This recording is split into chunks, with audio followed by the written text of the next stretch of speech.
And actually, to be quite honest, when I finished and crossed the finish line, which sounds utterly ridiculous, I'm aware, after 60k on day 22, I felt quite unfulfilled. I thought about nothing. Okay. My mind was so blank. Yeah. I don't know if you've ever had that in like a race, but I just thought about nothing. All I thought about was literally just getting to the finish. Whenever the heat came on, I felt instant sickness. I think I basically got mild heat stroke from day one.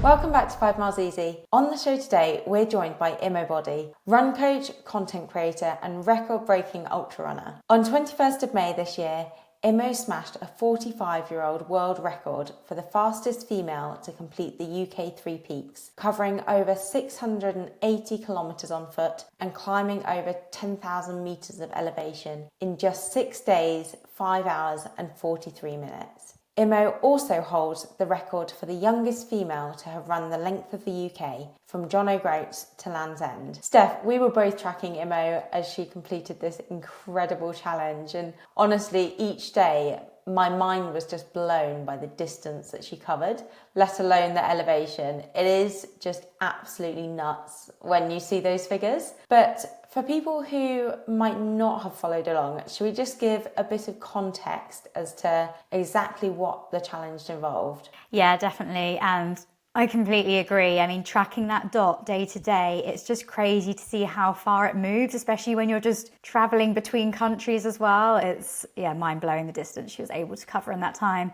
But for anyone that didn't know what Imo's challenge involved, it's obviously the Three Peaks, as we mentioned, but the route that she did had to start at sea level. So she started touching the sea on the Scottish coast. She then had to run to Ben Nevis, climb it, go down it again, then run all the way to Scafell Pike, climb it, run down, and then run all the way to Snowdon, again summit it, and then go to the Welsh coast and finish by touching the sea. So it is just mad, running through 3 different countries. It is such an amazing achievement. That's the thing, for a lot of people, doing Three Peaks, just the mountains, is obviously a massive challenge, a huge achievement. And to think that actually that was quite a small percentage of Imo's run, because obviously she was running in between each one as well. It is just absolutely mind-blowing. Yeah, it's just relentless. And, she didn't get much time to really rest in between. She was able to sleep only for a few hours at a time. And I think the thing that really got her through this was just having a really great team around her. So Chris, who's her coach, and was also in charge of the navigation, running alongside her, cycling alongside her for a lot of it. And then she had a physio to keep her, in as much as one piece as possible. She had people looking after her nutrition. She obviously had great social media, so we could all kind of keep up to date with what was going on. So I think just having that brilliant support team around her really helped her keep putting one foot in front of the other when it got really tough. Yeah, I loved her story about the point when she thought she'd reached her physical limit and the van was 5k down the road and she was just so desperate for a nap. And pretty much the only thing that got her to that van was, the fact that Chris was there, and he had helped her so much both in the lead up to this challenge and on the actual challenge. And it was very much about kind of doing it for him and all the hard work that he had put in. I can totally relate to that about, just having such a great team around you. That it's running can sometimes seem like an individual sport, but it's really not, because there's no way that you can achieve big things without a really good team around you. And they put in so much work behind the scenes. And certainly that's the way that I feel when I race. It's like, okay, this is just the tiny little bit on the outside that people see, but there's so much behind the scenes and so many people working so hard, and that's kind of why, a big part of why I want to do well on the day. And so I can imagine for Imo, like having had this huge build up to the challenge, just how she must be feeling, wanting to execute it as well as she can for her incredible team around her. And I'm sure they were just so excited for her every day as she ticked off those miles. Yeah, absolutely. I think that's such a good point you make about people just kind of seeing the finished product, as it were, like the race day. It's just you as one person, but they don't see what's gone on behind the scenes and the number of people that get you to that start line, whether it be, you know, professionals or just your friends supporting you. There are just so many reasons why you're there and why you want to do well. And I think it just, again, as we touch on each episode, it comes back to your why. Why are you doing this? And what's going to get you to the finish line, even when it hurts so much. It's just, finding those reasons that matter to you. Yeah, absolutely. And it seemed like for Imo, the other really big point, and this kind of links into her incredible team around her, who helped her put in all the hard work to get to this point, was just believing in herself and listening to the people around her that really mattered. Because I know she said that she had, when she was looking for sponsors, quite a few people said no because they didn't think she could complete it, which when I first heard that, I thought, oh God, how dare they? Of course you could do it. But, you know, it is a world record. Like it's an incredibly difficult thing to achieve. So quite fairly, they didn't know she could achieve it. But I feel like she had such a great mindset and determination just to block out that noise and actually just focus on the people who were important to her, who had seen her training, who actually knew what she was capable of, and just really dial into those people, listen to those people and trust in it as well. Yeah, I think it's so key to know who to listen to and whose opinions you value, because I think no matter at what level, you're always going to have people that might doubt you. And if you listen to that, you could have doubts in your own head, and that's going to really play on your mind during it. So if you can block out the voices that don't really matter and you do believe in yourself, then you're more likely to just enjoy the process and have a positive outcome as well. Yeah, absolutely. And I think the other kind of more obvious mental strength that Imo really had on this challenge was just the power of her determination to keep going when she thought she had reached her physical limit. I know the example of getting to the van for the 20-minute nap was just one of the many times that, you know, her body was really hurting and she was so sleep deprived, and probably every fibre of her physical body wanted to stop, but it was her mind that just kept her going day after day. Exactly, it's so amazing. And I do think that with these challenges, a lot of it's so unknown because you can do all the preparation, but you don't, you know, she doesn't have the experience of having done this before.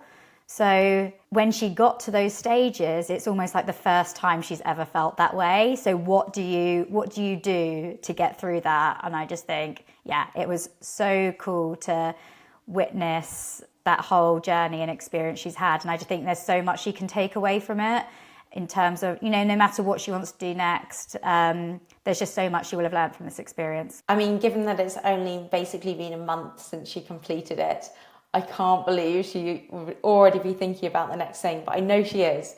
So shall we crack on with the show and find out what that is? Yes, let's do it.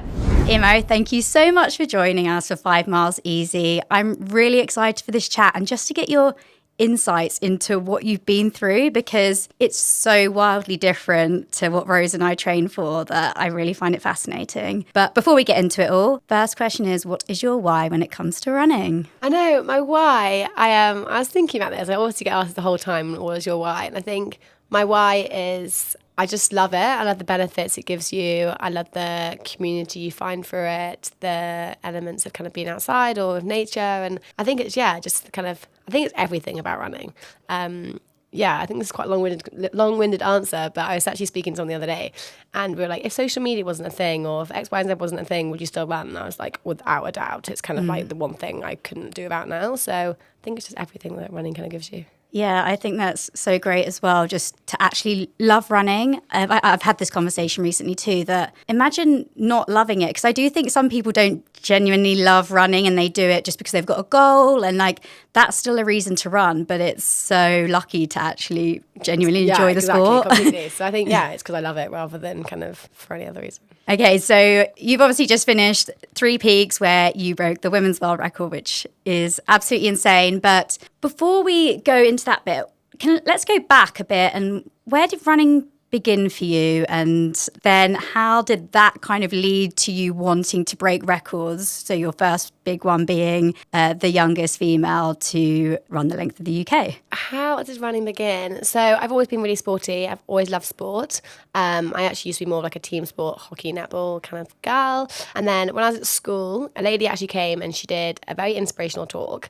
And it's something that I kind of try and do now more of because she made such an impact in my life. She had done the Arc to Arc, which is when you run from London to Dover, swim the English Channel, and then cycle from Calais to Paris. And at the time, I was like, oh my God, it's 17-year-old, like unbelievably inspired. And I was like, I want to do this, which is slightly out of reach, the age 17. So I did a slightly smaller scale triathlon, which was a 10K swim in Lake Windermere, a marathon around Lake Windermere, and then a cycle back from Lake Windermere to Sedbergh in the Lake District where I was at school. And then, yeah, that's kind of where it all stemmed. And then I didn't go to university, became a personal trainer, moved to London back in 2021, I think it was. Worked at a gym in Fulham and met Josh Patterson, who is now one of my best friends, we both know.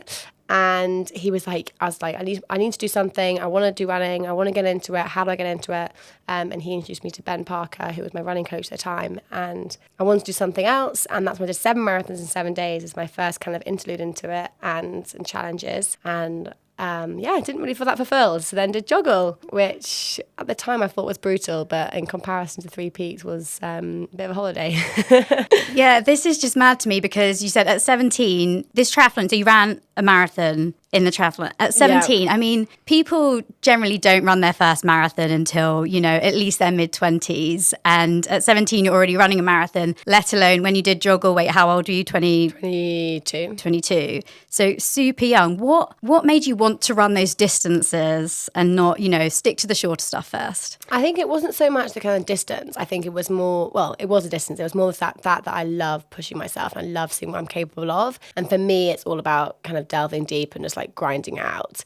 Like even when it's been like when I was younger playing sport, it was always kind of like pushing myself. So I think the longer distances for me have come because I personally find it more of a thrill through pushing myself through distance rather than kind of so much through like time, for example. Okay, interesting. So then during joggle, how was that whole experience? So for anyone that doesn't know, joggle standing for John O'Groats to Land's End, which is the length of the UK. Wait, firstly, I always wonder, how do you choose which way round to do it? Because then there's Le Jog as well. Yeah, so for us, it was quite a topic. So if you're cycling, a lot of people, apparently the wind helps and you should go from Land's End to John O'Groats and the wind's behind you. Whereas if you're doing John O'Groats Land's End, you're cycling into the wind. My theory was, 1, I wanted to finish in England, and 2, I wasn't going to be fast enough for the wind to kind of like make the biggest impact. So that's how we decided. Okay. But yeah, interesting. There is quite a thing on like which way to go. Particularly, I think Carla did it the other way around. Yeah, exactly. And I remember her obviously breaking it, and I was there like, this is kind of me mentally being like, okay, if Carla's broken it that way, surely I should do it the same way. There's like superstitions. But anyway, we did John O'Groats Land's End. Yeah. So how was that whole experience? Was it harder than you imagined, or? I think on reflection, I've been doing obviously quite a lot of reflecting kind of post 3 Peaks. And I think for me, the biggest thing, particularly in these things, is experience. And obviously the more times I do them, the more miles I do, the more races I do, et cetera, the more experience I'm getting. And joggle was a complete unknown. 1, I think I'd only ever done 2 100-mile weeks and then did joggle. And 2, I had no idea what to expect because I was so unexperienced. So I think at the time I was like, this is brutal. And don't get me wrong, it was incredibly tough. But I think it was experience and not knowing how to handle and not knowing what to expect and then handle it, basically. Do you think there's some positive in that, though, going in a bit naive? Yeah, definitely. I mean, the same as 3 Peaks, though. I think, once again, I thought I had experience in joggle. I thought I knew what to expect. But once again, it was completely unexpected.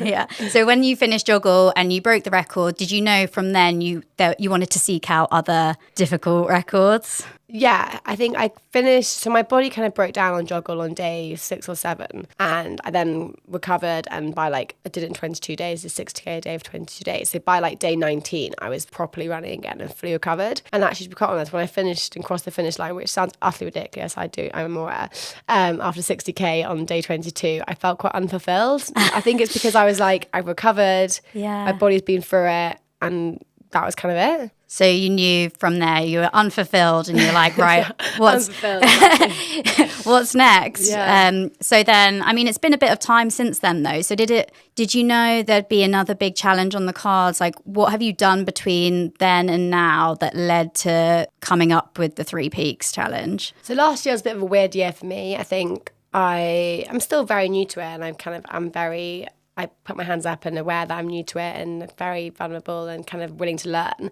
And last year I said yes to every race under the sun, and I had a slight burnout at the end of the year. But yeah, I had opportunities thrown at me kind of after joggle, and I was like, I want to do this, I want to do that. And so last year was a bit of a weird year. I think I was in slight limbo. I didn't know what I wanted to do, what mileage I wanted to focus on, what race I wanted to focus on. I said yes to everything, basically. But all learning. I can understand that. I relate in the way that sometimes it's just hard to know what's the right thing for me to do. You know, like I always experience that. I'm like, wait, where does my potential lie? Is it in this distance? Should I focus on these distances? And it's like, what should I be training for? So yeah, I think that could be really hard. But then I guess when you had the Three Peaks to aim for, it's like there's this one big goal and you knew you had however many months to train for it. Did that kind of help have that? Yeah, that goal? completely. And actually, at the end of it last year, I did an ultra in Morocco, and I was really unwell. And I remember texting Coach Chris, like kind of like halfway around, being like, I don't feel great, la la la. And he was like, think of the bigger picture. And I think that was for the first time that I was actually like, okay, there is the bigger picture. You know, you've got no point to prove doing this ultra in Morocco. You know, take a step back. I actually ended up running on my sister and having a really nice time, and just kind of making memories and kind of doing it that way. And yeah, I think it was a moment to kind of, that was one of the moments when I was like, actually, you know, let's be more selective. Let's focus on goals. You know, also like I use this kind of quote quite often. Quote, is that the right word? Like footballers, for example, or like elite marathon runners, rows, for example. You know, they all have seasons and whatever. Yeah. So why do you or I kind of think we can sort of, you know, go all guns blazing and race all year or whatever? So yeah that's so true. You almost have to kind of step back and plan so far ahead rather than just like living race to race to race.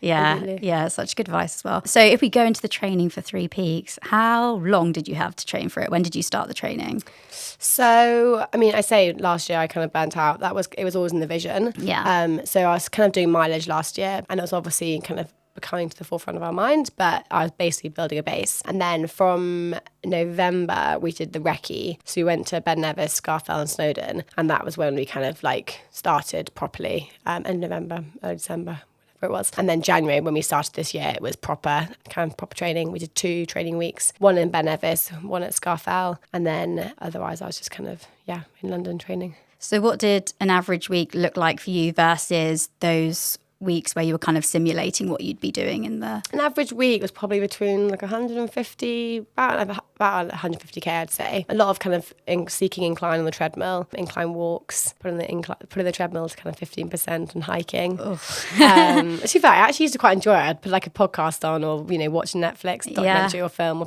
whatever. And I actually used to find it quite like a moment just to kind of take and like relax. But yeah, that was kind of it. And then the simulation weeks, when I think one of mine was 250k and the other one was about 200k. How did you find those mentally? Did they give you confidence, or did they almost worry you about what was to come? No, I actually loved them. I loved them. And I've even been speaking to Chris about kind of my next goals, and I really want to keep doing them, because I think it's kind of, it gives you that element of of having that elite kind of, you know, training camp, which I've kind of always aspired to have. And kind of, it was so nice kind of, you know, going to bed really early and not thinking about it or whatever, or, you know, I just loved it. I loved having that kind of element of kind of professionalism and focus. So yeah. And what overall, I mean, I guess it might have been these simulation weeks, but what overall kind of gave you the confidence that you were capable of breaking this record? There was never anything apart from kind of just believing in myself. I remember saying to Chris, how am I? Am I in good shape, or am I going to be okay? And he would never really say anything. So I was like, I'm not going to get it from him. I've just got to believe in myself. And I think I knew that I trained really hard. I have a knee. Obviously I have a knee. My knee flares up sometimes, and that was kind of stressing me. But I kind of see my physio, and that was all kind of, you know, lying low, and I was like, okay, that's fine.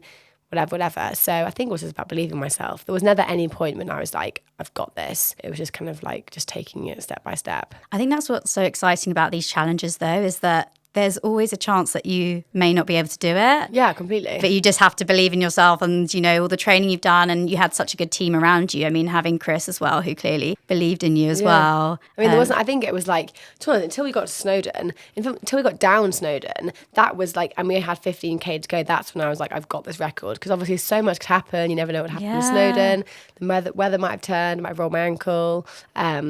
So yeah, I think until we got to back down to the road, I was like, right, now I've got this. Yeah, that's so funny because it's such a big scale compared to, I think about in the marathon, it's like you can think you've got it at like 18 miles, but then something happens at 23 and it could completely hinder it. But it's just the same thing. You can apply it to that.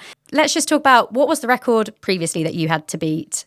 So the record, well, it was a bit of a taboo subject within but the record that I set out to beat was Anne Sayers' record, which was 7 days 31 minutes. Okay, and that is, it started at sea level. Sea level in Fort William, touch one hand in the water in Fort William, and then finishing one hand in the water in Carnarvon in Wales. It's time to thank our sponsor for this episode, Veloforte. Now, as our listeners will know by now, we are both big fans of using the Veloforte products in our training. And I have to say, Steph, I had a really hard session today, and all I could think about in those last couple of reps was having a malto shake at the end. The cold cinnamon and vanilla shake at the end of a hard session just hits differently. Oh, it tastes so good, doesn't it? I've been absolutely loving the Energy Chews. They're a great alternative to gels, and I've been using them on those longer runs, especially in my training for Two Oceans. They came in very handy and they're so delicious. I love the apple and cinnamon flavour. And the best bit is, because Veloforte uses only real food ingredients and nothing artificial, you can trust what you're putting in your body, and it digests so much better to synthetic alternatives. And you can understand every ingredient on the back, which is not always the case with these types of products. Thanks to Veloforte for supporting this podcast. And if you would like 30% off the Veloforte products, head to veloforte.com and use the code 5miles at checkout. So the challenge itself, what really fascinates me is when you're having to run for so many days and so many miles, how do you know what pace to set off at? Because surely there's like this real balance to find where you need to run slow, but then isn't there a limit where no matter how slow you go, it's just like almost draining? Yeah, well, that's the thing. It was so funny. I said like from like day 2, obviously my pace massively dropped. And I was like, it was like day 2, I started like slowing down. I think it was like day 4. And I was literally doing like, 8-minute kilometers at one point, which, given if you're listening to this, is still amazing. But for me, an 8-minute kilometer is a lot slower. And I was like, I could never imagine doing kind of like a 4-minute kilometer ever again, or like a 5-minute kilometer ever again. I was like, this 8-minute kilometer thing is just me now. But yeah, I mean, it was kind of crazy. Chris did an action plan for the whole challenge, and given hands up, he like nailed it. I don't know how, but we started off kind of doing, I think, was like 5-minute kilometers or whatever, as it would have been at the start. Quite fast. I mean, for 5K to get from Fort William to Ben Nevis. I mean, it was like exciting, wasn't it? It's adrenaline. And then obviously we summited Nevis, and then it was obviously like a lot slower. And every kind of like checkpoint kind of had like time allowed for every 10K had checkpoint and walking time all considered. Okay, so like kind of targets to get to by certain times. Okay, interesting. And then what about your support crew? Because this must have been absolutely key in having a great support crew. So how did it work in terms of nutrition, physio, navigation, all of these things that helped you get there? I mean, support was everything. Every day we started with like a gratitude, just to set a positive tone for the day, which I loved with that joggle as well. And every day my gratitude was like, I was grateful for my crew, because for me, a self-supported challenge just like isn't the one. Support and kind of like the adventure and the family that a challenge like that creates is just like everything. But yeah, I had my parents, dad drove the camper, mum was the chef, Johnny the physio, who we literally met like for a couple of hours briefly prior. And then Hannah, who obviously did socials, my boyfriend Tom, who did photography, and then Matt, videography, and then obviously Chris. I think I haven't missed anyone there. Several. Yeah. With the camper van, is that where you slept? Well, yeah, I mean, on and off. We all kind of rotated. We luckily the first like 3 days are like main stopping points where by like a service station. So I actually managed to get a bed. Oh, amazing. As such for a couple of hours. Yeah. But then from then on we were just catnapping in the camper. Yeah. Okay. So I wanted to ask you about sleep, because this must have been so difficult. I can't imagine. How was the sleep deprivation? How much sleep were you allowed to get? Did it just depend on what time you got to those checkpoints? Like, how did that work? Yeah, so I think throughout the whole thing, I probably had about 16 hours. Which also for me, I love my sleep. I really pride myself, given this obviously is a completely different situation, but I love sleep. But yeah, and then from kind of day 4, I think it was, day 4, we decided, Chris was like, you can actually have cat naps. Like that is actually kind of what I'd really recommend. So we started catnapping and having an hour's nap in the camper. So I'd literally finish my run, take my trainers off, lie there, my sweaty gym kit, sweating away in the bed, nap for an hour, get back out, and they literally did wonders. Like a cat nap is literally like the one. Yeah, because I was going to ask, was it hard to get back up, or did that just really help? That's the thing. Mentally, I found it really tough because I finished about to go into a nap, wake up and be like, oh my gosh, I've got to go again. Yeah. But actually, after kind of 2K of kind of walking back into it, I'd be back into it. But yeah, it was mentally quite tough being like, okay, I get an hour's nap and I've got to go again. Yeah, so mentally with all of this, what kind of, I know you said the crew you're so grateful for, but what kind of kept you going? Was it the sight of breaking that record, or during those really tough times that must have been, you must have used everything to kind of put one foot in front of the other? Yeah, I don't know. A lot of people have said to me, what did you think about? And honestly, I had nothing. I thought about nothing. Okay. My mind was so blank. Yeah. I don't know if you've ever had that in like a race, but I just thought about nothing. All I thought about was literally just getting to the finish. There was nothing going through my mind ever, apart from if I was craving something, I'd be like, oh, can I have X, Y, and Z? But other than that, just kind of gone with it. Yeah, so interesting. So what were your cravings? My cravings. A lot of ice lollies. I think due to the heat, that was literally the biggest game changer. And then orange juice and lemonade, that was a good one. I kind of overdid every craving that I had. I'd like it for a couple of hours or whatever, and I'd have a couple and then I'd be over it. A frappuccino, I can't remember which town we were in. We went to Starbucks. Someone went to Starbucks and bought me a frappuccino, and that was literally like the most game-changing snack drink. But yeah, weird cravings. It's funny, you get such flavour fatigue. You get so excited about it, and then you're over it. Yes. Was it ever hard to get the food in? Because I can imagine, sometimes like when you're running hard or whatever, like you lose your appetite, but you need to fuel for something like this. It's so important. Yeah, I mean, because of the heat, we had the heat wave. That made it really difficult. And whenever the heat came on, I felt instant sickness. I think I basically got mild heat stroke from day 1. So yeah, whenever the heat, like the sun came out, I'd feel sick, and that made it quite difficult. But as soon as the sun went down, I was quite able to eat. And obviously we weren't moving super fast, so actually kind of you then do start to kind of work up an appetite. If I felt hungry, that was like a really positive. Yeah. Like if I was like, okay, I need to eat, we would be like, yes. Your body's working, it's doing its job. So aside from, I guess the heat must have been a huge, huge challenge for you. Were there any other parts that you found way harder than you imagined, or any surprises? I think sleep was something. I was obviously prepared for it and knew that would be the situation, but that was pretty tough. I think, as I said at the start, experience. I think for me, it's just knowing how to handle those situations. Like, obviously it's tough. It's all unbelievably tough and it's all brutal. And it was brutal. And if someone says to me, how would you sum up 3 peaks? I would say brutal. But as I said, I think it's just experience and knowing how to handle those brutal experiences. And actually, the more experience I get, the more I'll be able to handle them, and probably those tougher moments, well, they'll still be as tough, but you'll know kind of what to expect. I think, yeah, that's kind of a roundabout answer. How did it feel putting your hand in the water when you reached the Welsh coast? Yeah, I mean, I literally, because we had done the recce, I could literally picture it. And I actually remember Matt, when we were there, he was video Chris, did this very emotional speech or whatever to me, being like, you would have run at 700 kilometres, 10,000 metres elevation, hopefully broken a record in however many months. So that is one thing I thought about when it was tough. But yeah, pretty amazing. Although the tide was out, and it was quite funny, because I was like, I'm not having anyone saying that I haven't touched the water. So I ran down and almost slipped. There's a video of me slipping in.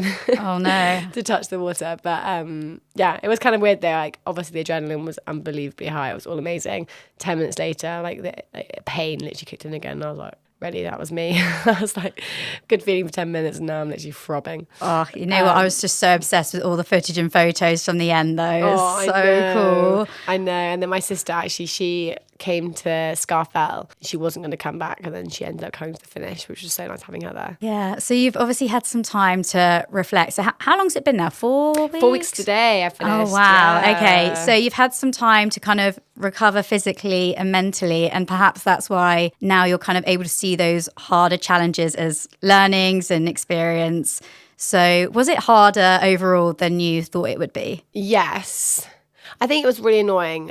Like, you get annoyed. I got injured, inevitably got injured. Like, I was running 700 kilometers in heat, intensity, lack of sleep, la la la. And so that was annoying. Yeah. And so that made it probably harder than I imagined, because I hadn't kind of forecasted to get injured, even though that was inevitable. I think the heat made it unbelievably difficult. Once again, I hadn't forecasted for it. So I think it probably was harder than I expected it to be. But then I don't know why I didn't expect it to be that hard, because of course it was going to be, you know. But how does that compare to joggle then, where you kind of finished thinking, oh, like I'm a bit itchy for more? Was it a different feeling? I think this time it's left me, it's like I love doing these FKTs and it's really amazing. And well, I say I've done one FKT and I obviously joggle youngest. But this time it's left me feeling probably more competitive to actually, because all these challenges ultimately, okay, regardless of breaking a record, it is you against yourself. Yeah. Whereas actually I would quite like to kind of go into a kind of race situation and kind of have some competitive, healthy competition,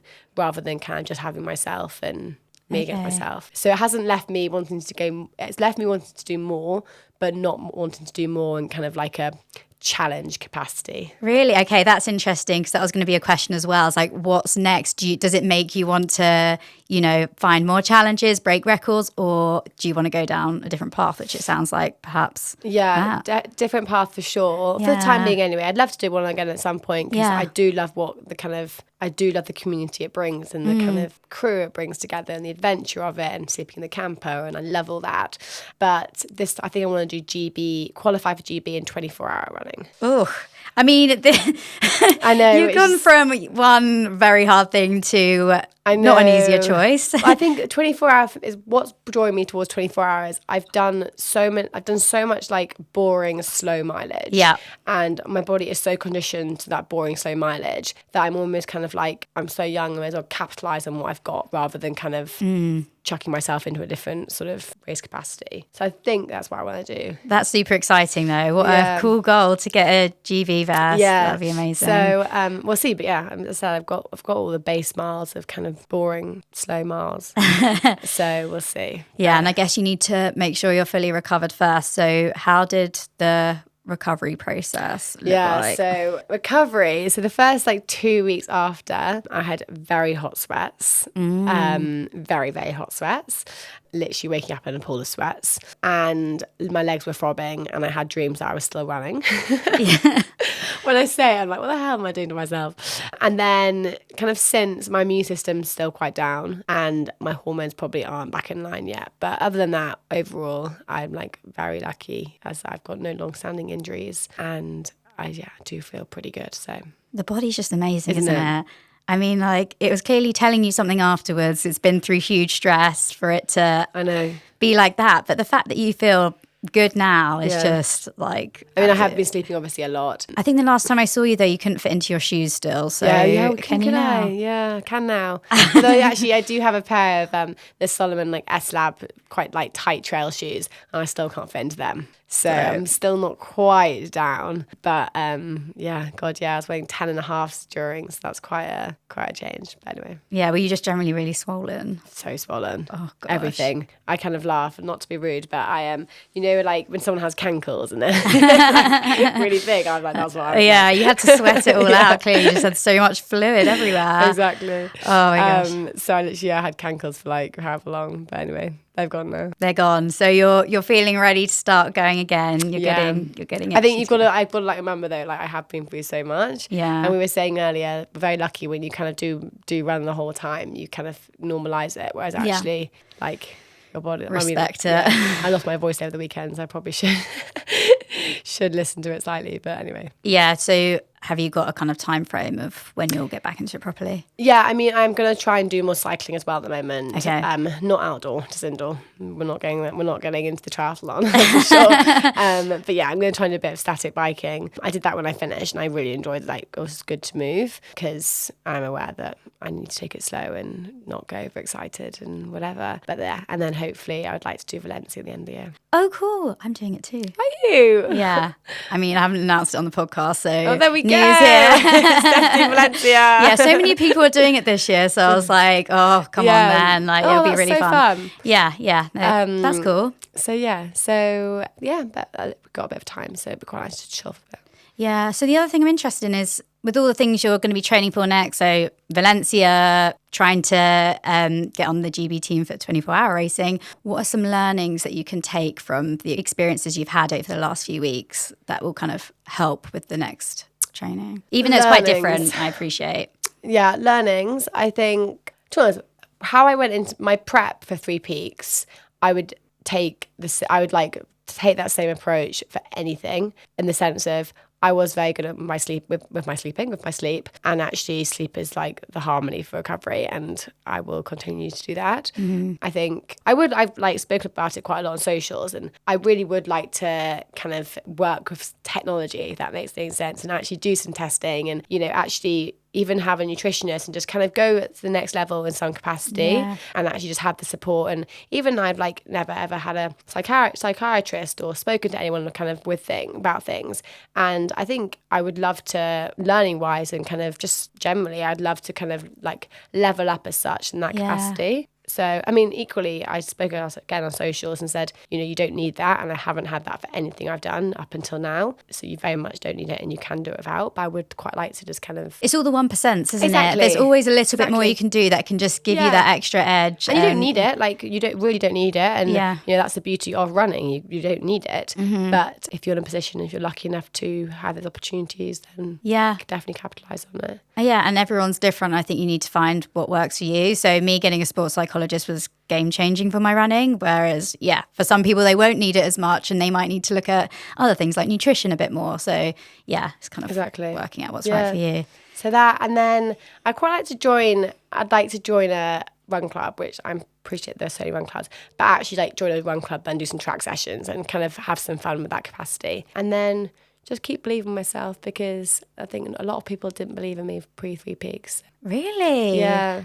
Oh no! I mean, I saw your training. I completely backed you. Yeah, I'm I not know. just Well, saying that. you can. You obviously know you obviously know you're running, but I think I've spoken about it quite a lot, and I think a lot of people kind of had doubts. Wow. Even a lot of brands and whatever. And I think that's life, isn't it? But yeah, there's a lot of doubters for sure going into Three Peaks. So I think that was one of the biggest things, kind of believing in myself rather than other people not. Yeah. Well, I mean, you know who you should be listening to and who you can ignore. So yeah, I'm glad you believe in yourself, because you absolutely should. So, I mean, what an incredible achievement. Congratulations again, because I just think like it's huge and you should remember that. But the question that we also ask all our guests is, what is your high five me moment? So the moment could be Three Peaks, could be joggle, could be anything else in your running career or even in life where you would just give yourself a big high five. Ooh. My big high five me moment. Oh, Steph. My big high five me moment, I think, it comes to the top of my mind at the moment. It's actually a moment, it wasn't really for me, I actually did it for someone else, but during Three Peaks, we did a 32-hour stint of running to finish the challenge. We basically were like, we'll do 32 hours, grind it out. Well, however long it takes us basically to grind it out and get to the finish line. Mm-hmm. And that was 32 hours from when we made the decision. And we had done two 1-hour cat naps. So then we were going to have another nap, but we hadn't planned it as to when it was going to be. Anyway, I was running along and I was absolutely exhausted. And I broke down onto the floor, onto the tarmac road. And it was like 2 a.m. And I said to Chris, can you please bring me the camper van? Because I just need to sleep. Like I know my limits. I'm very much on my limit. Mm-hmm. I need to sleep. Anyway, Chris was like, the camper van can't come to us. We're on like a narrow road. Who knows if the camper van could have come? But anyway, it didn't come. He was like, you could either have a 10-minute power nap on the floor, on the road, or keep running for 5K, and that is where the camper van is, and you can have your nap. Anyway, I broke down, obviously, was very upset. It was pretty dark, and as in dark mentally. I like got up and continued running. So I think for me that was quite a high-fiving moment, because I actually did it at the time for Chris, to be like, almost out of respect. He had done X amount of kilometres with me, probably about 500 kilometres with me, and supported me through it. So I was like, the least I can do is run 5k for you. But equally, I was like, I high-fived myself, because I was like, that was so dark, and all I wanted to do was have a sleep, and I kept going for 5k. Yeah, that's absolutely that was incredible. a high five. Yeah, absolutely. I'd give you a high five for that. It's so incredible just what you're capable of doing when you think, like you said, you were at your limit, and just what your body could still run 5k, which is quite a considerable distance when you think you can't move a step further. So yeah, wow. Yeah, big high five for you. big high five. Thank you so much, Imo, for coming on 5 Miles Easy. That's all right. Thank you for having me. Thanks for joining us for 5 Miles Easy. See you next time.